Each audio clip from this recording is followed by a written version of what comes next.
Have you ever considered the fact that what you thought was private is really public? And what you thought was personal and exclusive to you and yours? Not at all. Everything seemingly about our sexual life these days is spilling into the streets. And I don't know why we can't see that the effects of the mistakes that we make harm and fracture, infringe upon others. You want to know how selfish a person is? Here's a test. If you're making your sexual preferences and decisions based on you are downright selfish. Because at the end of the day, whatever you say and whatever you do has always affected the community around you.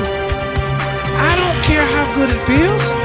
I could give a rat's behind how much you were turned on because the public has been turned off.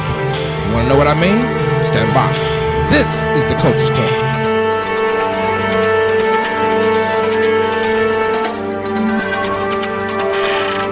You know, on the Lottery Commission website, the Lottery Commission's website of every state, particularly Georgia,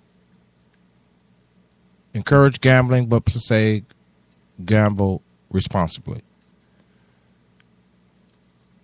Cigarettes have their warning. Whatever you do, remember the Surgeon General has declared X, Y, and Z. Drinking is encouraged at the appropriate legal age, but even then, there are laws in municipalities on the federal level, state level, to encourage responsible drinking. But unfortunately, we have not passed any legislation that would, nor I'm not saying that we should, but at least if we had a legislative argument, maybe somebody would get the message that even sex has to be handled responsibly. Because when you don't handle it responsibly, others pay the cost. I'm not just talking about young folks. I'm not just talking about old folks. I'm talking about us and our community. What are we doing? We are so cracked up in our communities that it's sad. Find me 5 people in your family or around you in your circle that had a plan and stuck with it. Or were they sidelined by the pleasures of life because that's the message that we push.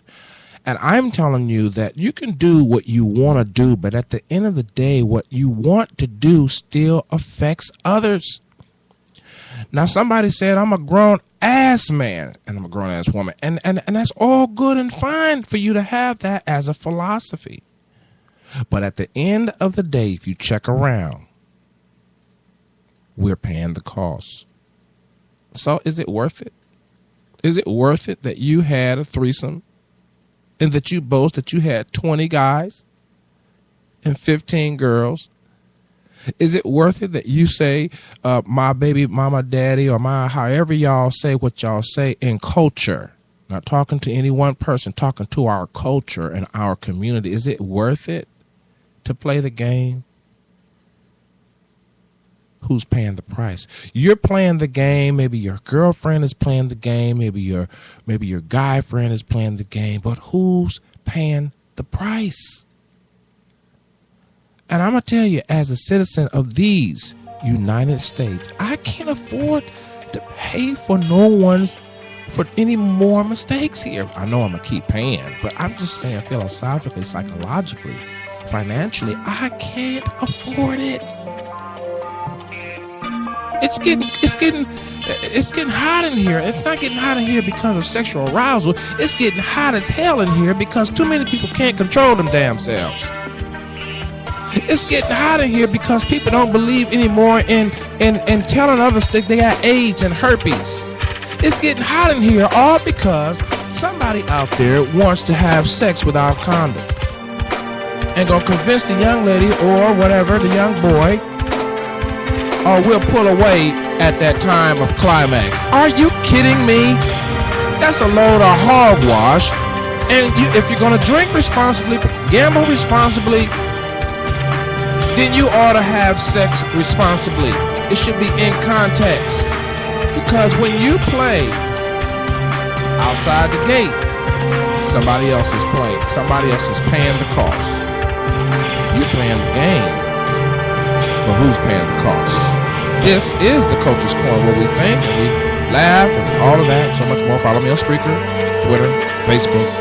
Don't forget to subscribe. And my ass, leave a comment. Help.